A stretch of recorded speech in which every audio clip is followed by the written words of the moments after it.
Good evening, ladies and gentlemen, and you're very welcome to the latest edition of the DriveThru Sports Show. Yes, you will notice that I have decided to change the name for the simple reason that to keep it titled DriveThru Sports Weekly would be to engage in false advertising, for the simple reason that,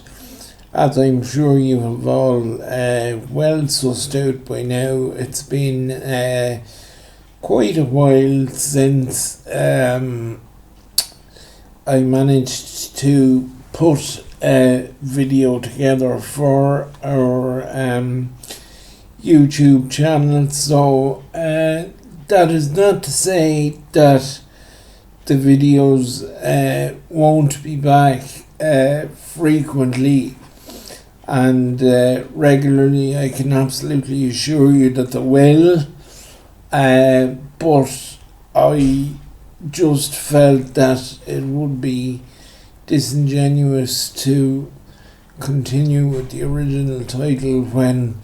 it has been any number of weeks since I posted anything of note on the YouTube channel. So where better could there be for one to start than having a look ahead to tomorrow's action at what is day one of the 2021 Cheltenham Festival. Yes, it is somewhat unbelievable to realise that we are at that point in the year already. I suppose with so little going on in life owing to COVID-19, you might be inclined to think that that life is would be going on a go slow, but COVID or not, time or tide waits for no man, and here we are at Cheltenham Day 1, well, the eve of Cheltenham Day 1 as I'm recording this at the minute, and here we go. So we'll have a look at what the day might throw up. As is traditional at this stage, the Supreme Novices Hurdle kicks the event off at 1:20 tomorrow. Is certainly the smallest field I can ever remember competing in the event, although I did hear from somebody today that the fields are likely to be down over the course of the 4 days, because a lot of owners have opted for the likes of Liverpool or hopefully Ferryhouse or Punchestown, in the hope that that by the time they come around, spectators may be permissible in on courses again. But even though it will seem a very, very strange phenomenon tomorrow, without the Cheltenham roar as the tape goes up on the first race, thanks be to God, the show must go on, and the show is going on. And for the first time in a long, long time, now whether this is down to the small field or not is a matter of opinion. I would say no, but I'm sure somebody else may have a different view on it. But what I'm getting at is I would feel that this year's incarnation of the Supreme Novices Hurdle would look to be a penalty kick for the Willie Mullins trained, appreciated. Now, this horse was second in the Cheltenham Champion bumper last year, and unfortunately the winner of that race, Fernie Hollow, hasn't been seen a whole lot since, but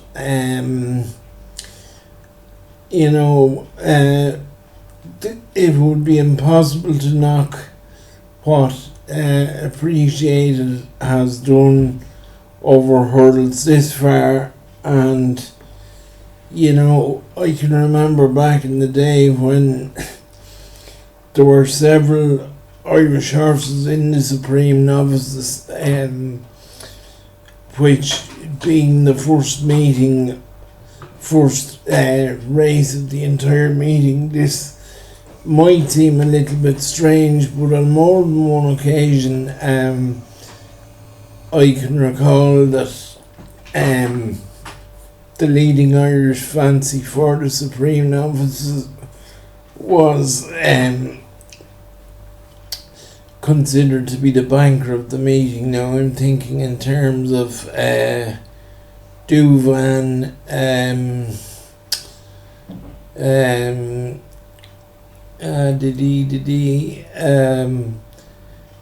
Duvan,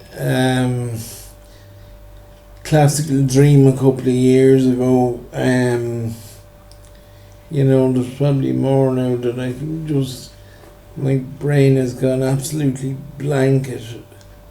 precisely the wrong minute. But you think of Duvan, you think of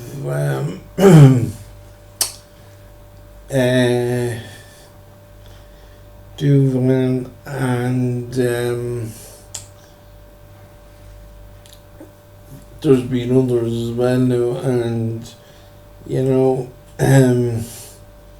Classical Dream, as I say, a couple of years ago, and it has often been the case that I know the other one I was thinking of, Like a Butterfly, many years ago, for Charlie Swan and Christy Roach. They are the ones that have gone in, but there have been plenty of times over the years where the Irish have got turned over in the first race. I'm thinking in terms of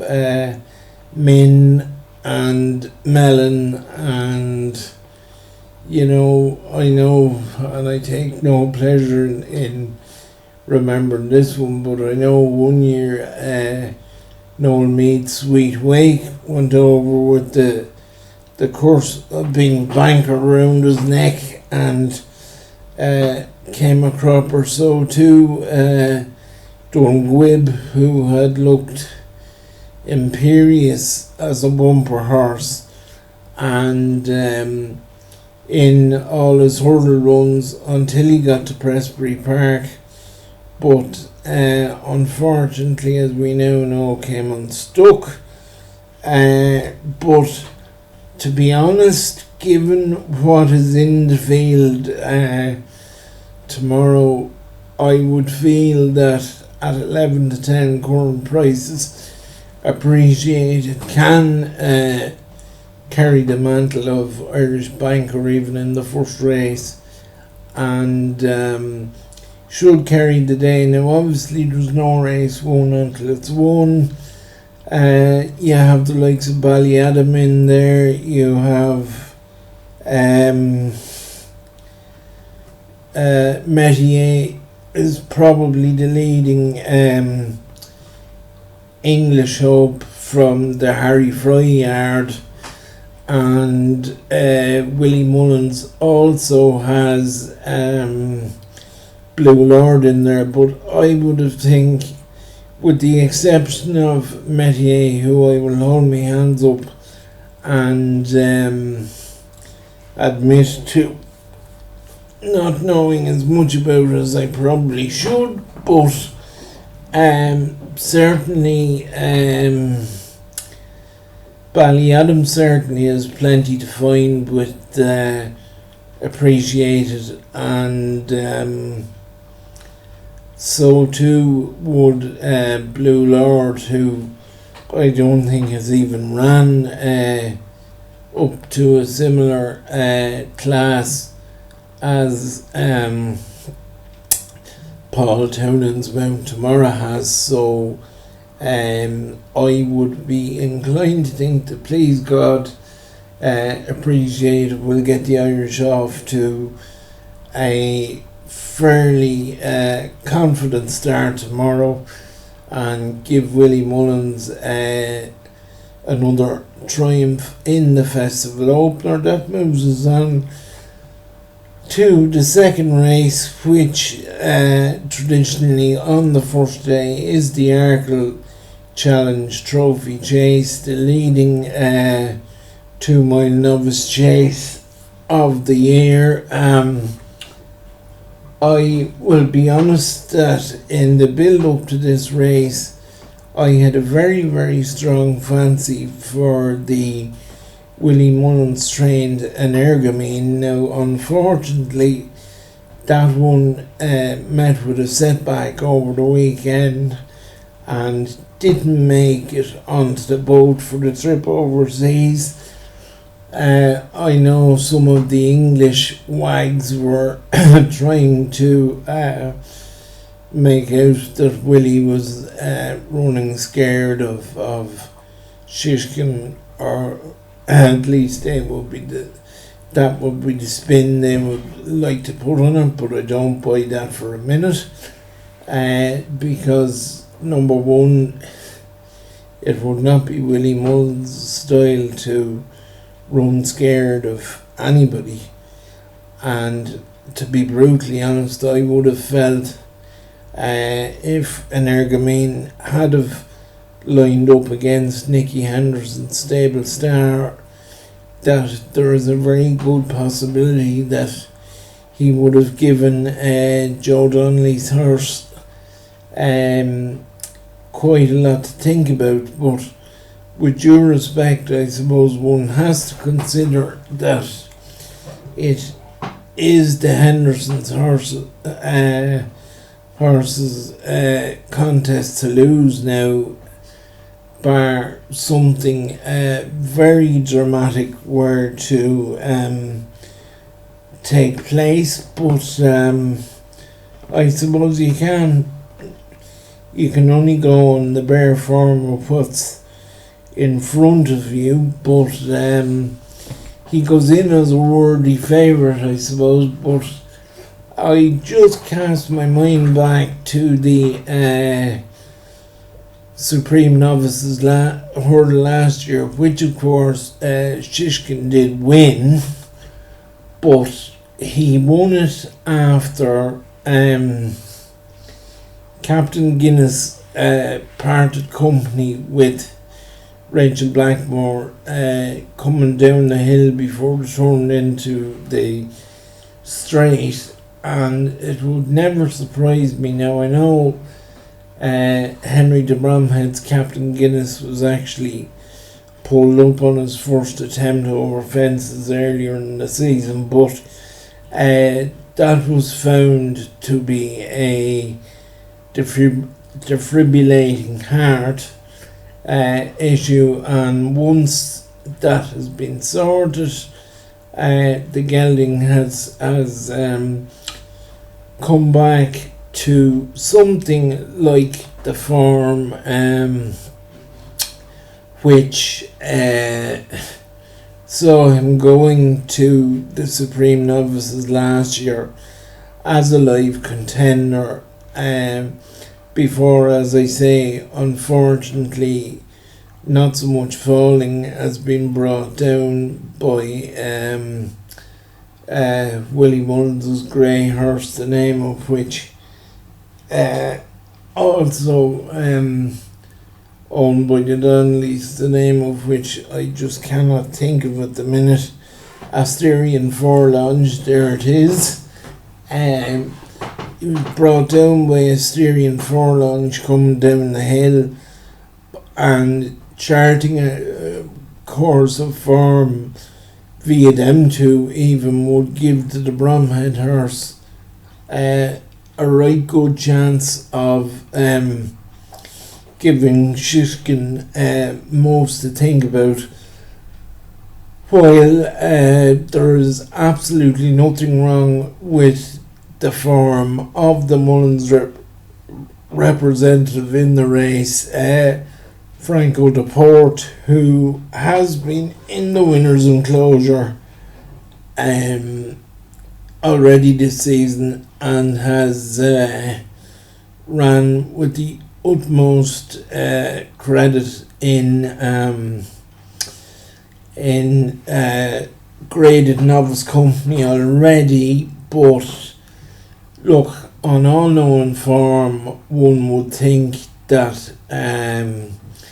it is Shishkin's to win, barring an accident. But if he were to run into trouble or something was to happen, I would expect Captain Guinness and or Franco de Port to be bang there as well. We move on then to the third race of the day, which is the first of the notoriously trappy handicaps that the Cheltenham Festival is, I suppose, to some extent founded on. You know, I mean, in a lot of these cases, one could very easily just throw a dart at a board and whatever it lands on, you could put your €2.50 or €3 each way on. And this year's renewal is absolutely no different. I have done my best, and I've spent the last 4 or 5 days trying to narrow it down to a few contenders. The first of which is the Nicky Henderson trained OK Corral, the mount of Mark Walsh, who is JP McManus's retained rider in Ireland, more or less. Now, this horse, from one end of the season to the other, this horse's form figures or his activity on the track wouldn't exactly light up the sky, but there are horses, and you know, in fact, Tiger Roll is one. You know, there are horses that just keep turning up at festival after festival, and you know, every year they turn up and do their thing. You think of the like of Gard Champetre in the cross countries, and you know, there are horses that appear in the handicap hurdles and chases nearly every year. All spot the difference in the cross country chases as well. You know, there are horses that turn up year in, year out in these contests, and in recent years, to the best of my judgment anyway, OK Corral has certainly always turned up at Prestbury Park in this week in March and hardly ever runs a bad race. You know, the fact that Mark Walsh has picked him, I'm sure JP has other runners in the contest that he could have plumped for, but the fact that he's gone for Nicky Henderson's OK Corral, who has previous of running very decent races around Prestbury Park on the week that matters most, to my mind at least, must carry some bit of credence, and to see the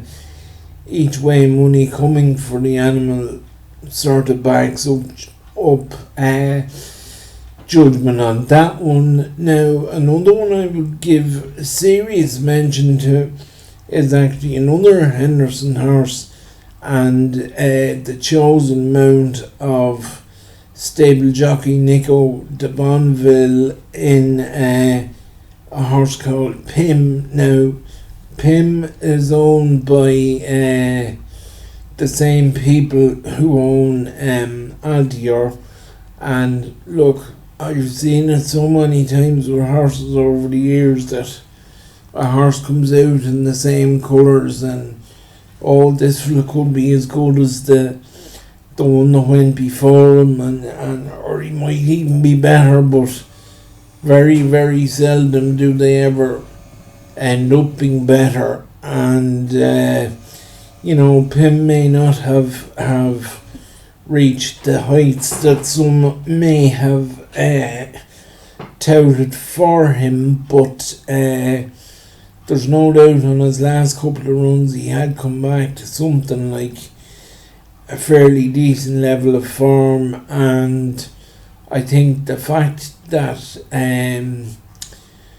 Nico has plumped for him over JP's horse certainly has to be taken into calculations, as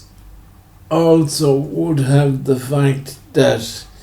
with the ground liable to come up on the soft side, I imagine, that would certainly bring the Venetia Williams strain Cepage or Seepage, whichever way you want to describe it, into calculations. Now, I do not wish to pigeonhole Miss Williams's horses at all, but it surely at this stage is indisputable that her horses do absolutely tend to perform better when there's plenty of cut in the ground. I think stats over the last few weeks even would back that up. Certainly my bank balance has in the last couple of weeks. And again, Seepage is a bit like OK Corral. He tends to turn up at these big meetings year in, year out. Never runs a bad race, and with his trainer's horses smack in good form, it would be no surprise at all to see that one on the premises as they're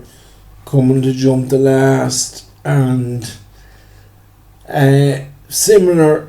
could of course be said for Milan Native, who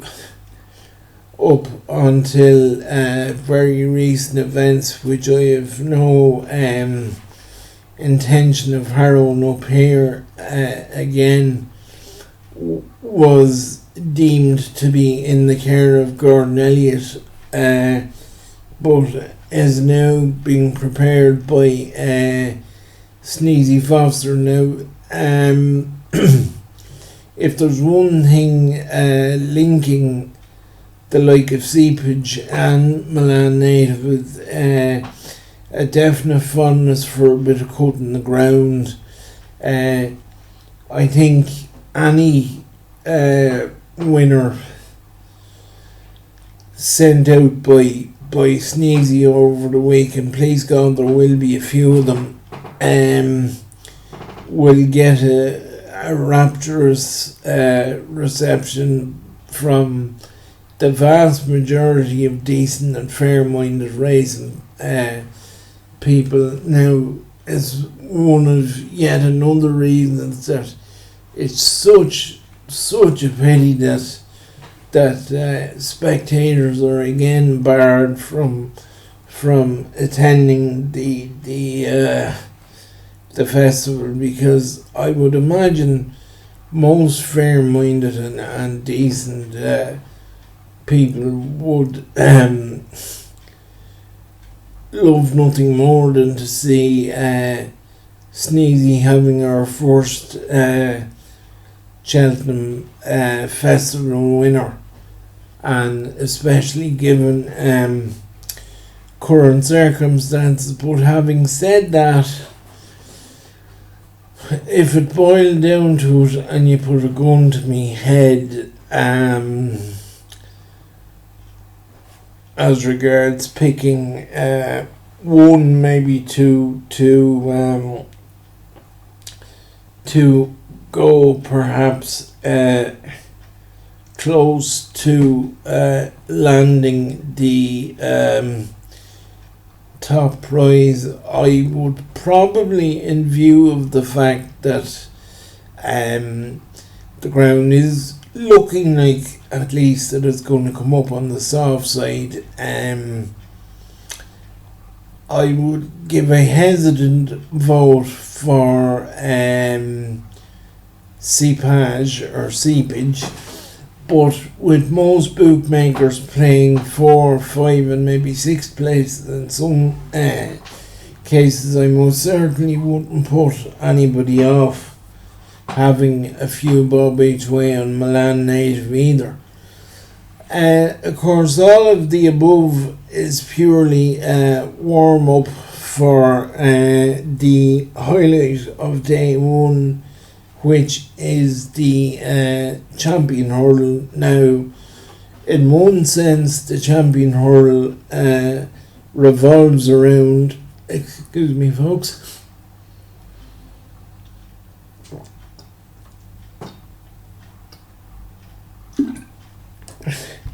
in one sense, the Champion Hurdle revolves around the Henry de Bromhead trained Honeysuckle, and rightly so, because the mare is 10 out of 10 on the track in her career to date. On top of that, I would have felt that she has actually got more impressive with every victory she has clocked up. I would think now, obviously the Champion Hurdle is 2 miles, but I would think if down the line I want to keep her in training, going out and trip would be no bother to her either, and that is because she has shown a particular fondness for making her own running and setting her own pace in her races to date. Now, I just have this feeling that she may not be able to do that tomorrow, for the simple reason that I can't see Sneezy Foster's horse, Abracadabras, or the couple of Mullins runners, Sharjah or or Soldier, letting Rachel Blackmore dictate things to suit herself. In fact, I would say, with the greatest due respect, I would think that the only reason Soldier is in the race is to at least attempt to push the pace, because to the best of my knowledge, and I sit to be corrected on this, but to the best of my knowledge, I never remember Honeysuckle having to come from behind in one of her races. Now, I could be wrong, but it would certainly suit her to dictate her own pace, and if she is not allowed to do that, it could just open the door for something else. And I know the horse that I have had a good anti-post bet on a long way out before certain things became splattered all over the racing world was Abracadabra's out of the Gordon Elliott stroke Sneezy Foster yard, and I have seen no reason to change my mind. He's a lot skimpier now than what he was when I backed him anti-post, but he'll do for me to cause a bit of an upset. That's Abracadabra's in the Champion Hurdle. If Rachel doesn't get her own way, but if she does, she's the one they all have to beat. Call that sitting on the fence if you want, but it's as good as I can come up with and summing up what could be a very tricky race, because you have the defending champion hurdler in there, Epatante as well, but she has had a sort of interrupted troublesome preparation as well, and that is sort of not the thing you want going into the festival. So Abracadabras may drift into a decent each way price in the morning, and if he does, that's where I'd be advising you to put your money. The race after the Champion Hurdle is the Mayor's Hurdle. Now, of course, while the Donald McCain trained White Oak was the very first winner of this race, it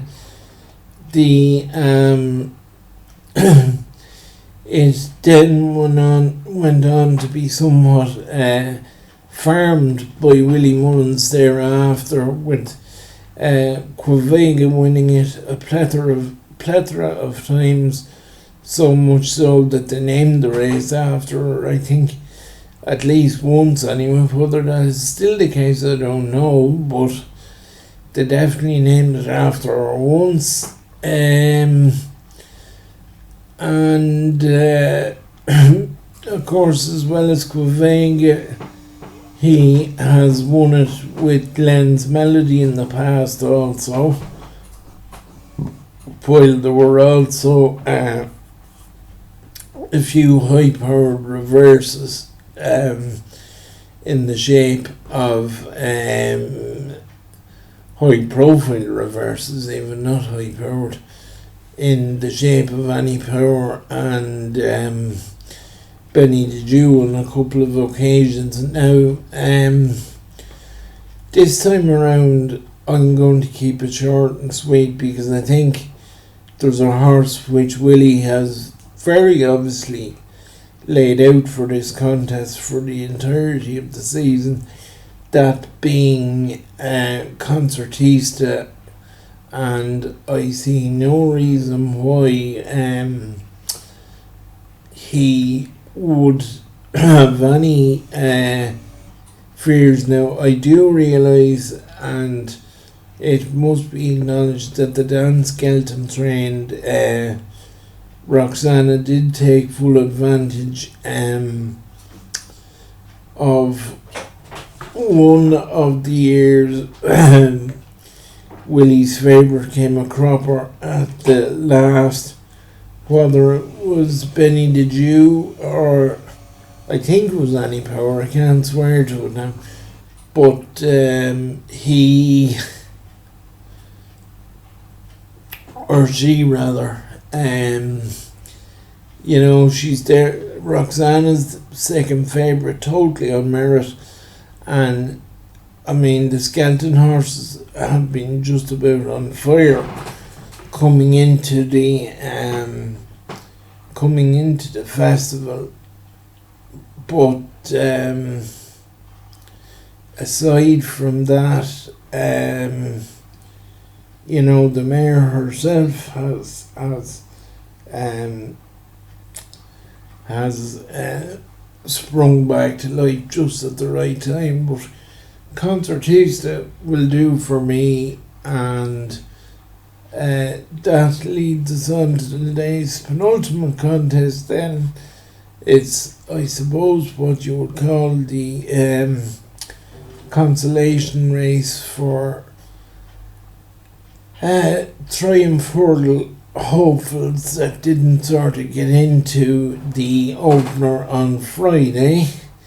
A race formerly known as the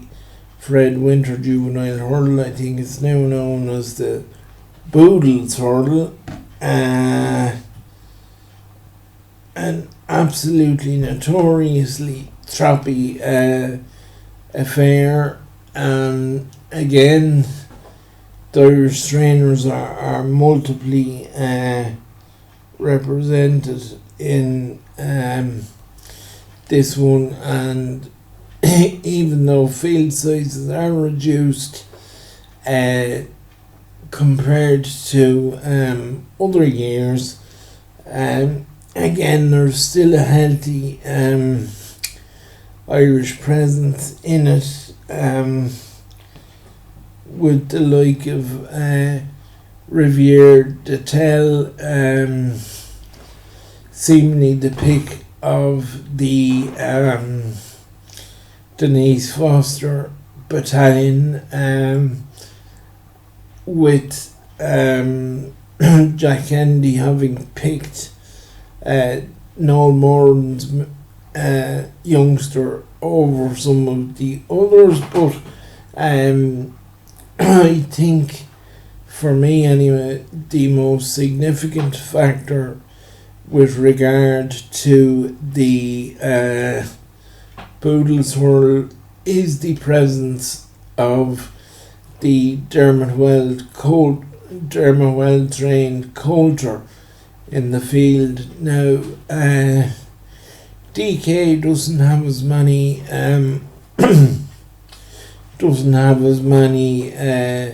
National Hunt runners as he once did, when he had horses like Fame and Fortune and Loyal Focus and Universal Truth and many others. On top of that, indeed, in the colours of Dr. Ronan Lamb and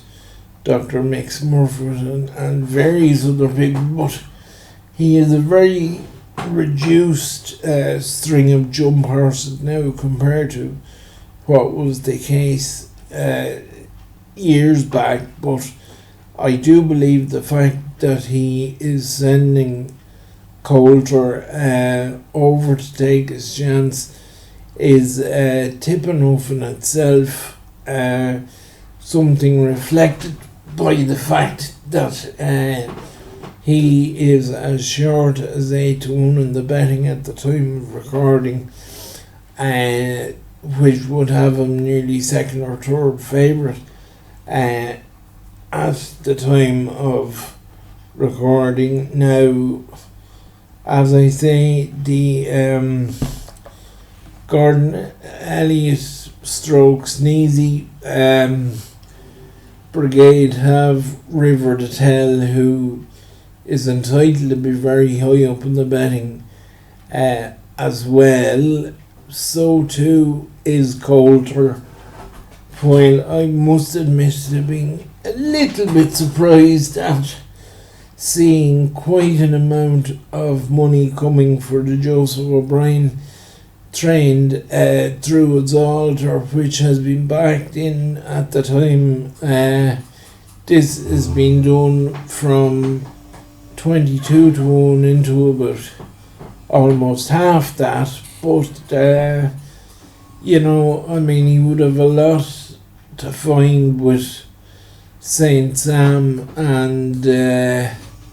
few others in the race, but for me, the fact that DK is sending a couple of horses over is indeed tipping itself, I believe, and a few bob each way on Coulter under John Joe O'Neill Jr. will do for me in the Boodles Juvenile Hurdle, which leads me nicely on to today's concluding event, the National Hunt Chase, formerly known as the 4-miler, but like everything else in an overly sanitised world now, they've knocked a couple of furlongs off it.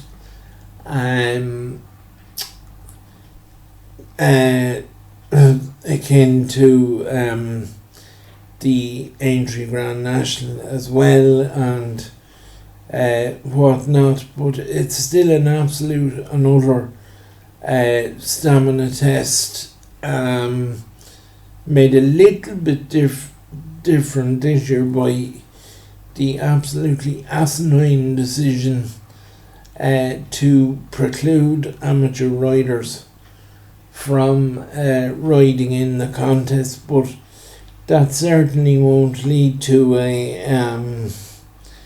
reduction in the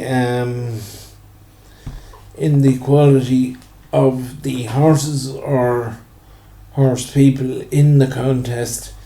I suppose the first one that comes to mind for this is actually a former Willie Mullins inmate who very, very curiously has transferred to the care of Paul Nichols, a horse by the name of Next Destination, who will be ridden by Harry Cobden. Now, to the best of my knowledge, I never remember Willie running him over anywhere near this trip, so it's very much a step up and trip for Malcolm Denmark's property, but he is at the head of the market, and being a Paul Nichols horse will have to be afforded the utmost respect, as would the Gordon Elliott stroke Sneezy trained Ascaria 10 in the colours of the McNeil family. He's done nothing wrong since Gordon got hold of him, and he's not going there without them thinking he has some bit of a chance. The same can absolutely be said for the Willie Mullins trained Lord Royal, who is going to take part in the event, even though he is yet to win a chase. But then Willie wouldn't be sending him over there if he didn't think he was able to do a job. He sent Concertista over to run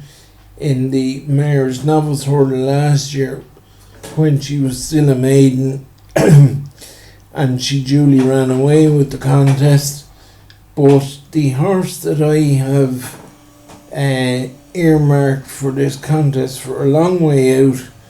is one that was a Gordon Elliott inmate, but has in the interim been